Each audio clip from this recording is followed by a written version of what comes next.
Although it's 7,000 miles from Fort Campbell, it is home for 6 months to almost 800 soldiers of the 101st Airborne. But this is not a U.S. military base. The flags which fly at South Camp here at the southern tip of the Sinai Peninsula are those of the Multinational Force and Observers and Egypt. Hey, Monty. The U.S. Army is dominant here, making up 2/3 of the 1,200 soldiers on the post. But there are soldiers from 11 nations in the Multinational Force and Observers.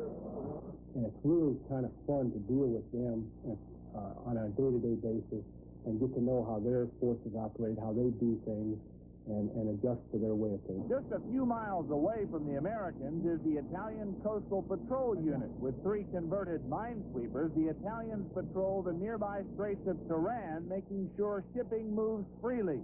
For my man, an American is always an American.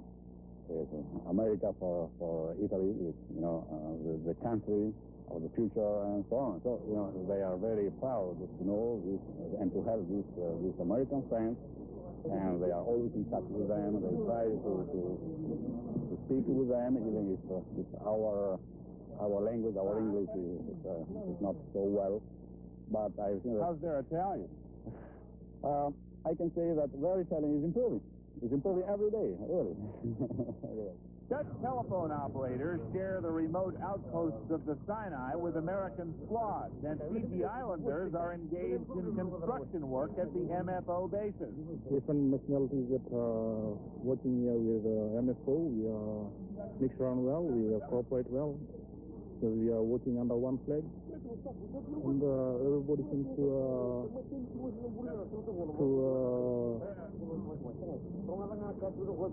enjoy themselves while we are with the MFO. And for the Americans here to serve 6 months of peacekeeping duty, it's been a chance to get to know soldiers just like themselves, but from other countries. I had dinner with Fijian officers and senior enlisted, and that was good experience. I also got to know pretty well some of the New Zealanders. What's it like working with these guys? Getting to know what kind of guys are they? How do they get along? How do you get along with them? It's amazing. They're just like we are. Their people are just like ours. They've got all different types. It was real nice to experience the way they talk, and we ate some of their food. Kind of a cultural exchange. So for these young Americans, many away from home for the first time, this will not only be a tour of duty where they will experience a new country and its people, but one where they will gain a new appreciation for other countries, united with them in the cause of peace. Hank Allison, Channel 2 News in the Sinai.